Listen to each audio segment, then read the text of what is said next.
সকলকে জয় যিশু। তোমরা পৃথিবীর লবণ, কিন্তু লবণ নিঃস্বাদ হয়ে গেলে তবে কি করেই বা আবার নোনতা করা যাবে? লবণ। মথিরচিত মঙ্গল সমাচার 5 অধ্যায় 13 পদ। লবণের গুণ আমরা সবাই জানি। লবণ অনেক রকম কাজে লাগে। আমাদের প্রত্যেকটি খাদ্যতে লবণ লাগে এবং লবণ অনেক অসুস্থ জায়গায়, অনেক ক্ষত বিক্ষত জায়গায় ওই লবণ লাগালে সুস্থতা লাভ করতে পারি আমরা। লবণের অনেক গুণ রয়েছে, তাই সেই লবণ যদি আমরা খাদ্যেতে না দিই, সেই খাদ্য টেস্ট হয় না, আমরা খেতে পারি না। তাই আমাদের জীবনও যেন সেই লবণের মতো হয়। তাই প্রভু যিশু তার বাণীতে বলছে, তোমরা পৃথিবীর লবণ। আমরা যদি সত্যি পৃথিবীর লবণ হই, তাহলে আমাদের জীবনের মধ্য থেকে আমরা একে অপরকে আনন্দ দিতে পারবো, খুশি করতে পারবো এবং প্রত্যেকের একে অপরের সঙ্গে মিলেমিশে দিন কাটাতে পারবো।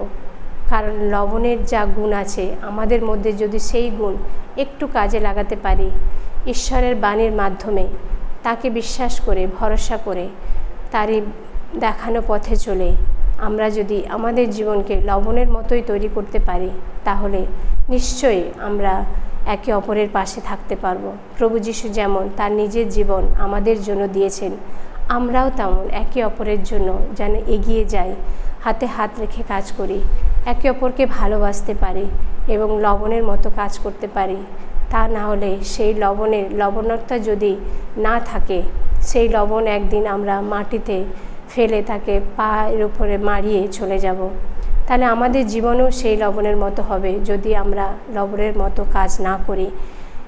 কোনো মানুষের জীবনে যদি হতাশা থাকে, সেই লবণের মতো আমরাও যদি সেই মানুষের পাশে থাকি, তাকে উৎসাহ দিই, অনুপ্রেরণা দিই এবং তাকে খুশি করতে পারি, তাহলেই আমরা প্রভু যিশুর মতোই তারই বাণী অনুযায়ী কাজ করতে পারবো।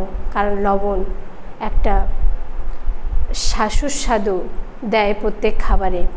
লূক রচিত মঙ্গল সমাচার 14 অধ্যায় 34 পদেও আমরা পড়ি, লবণ তো ভালো, কিন্তু লবণ নিঃস্বাদ হয়ে গেলে তবে কি করে বা তা আবার নোনতা করা যাবে? তেমন লবণ কোনো কাজেই উপযোগী নয়। তাই আসুন আমরা সেই লবণের মতো আমাদের জীবনকেও যেন কাজে লাগাই, যেন আমাদের জীবনটাও ব্যর্থ না হয়ে যায়। সবাই যেন আমাদের জীবনকে পায়ের তলায় মারিয়ে না দিয়ে যায়, কারণ আমাদের জীবন অমূল্য।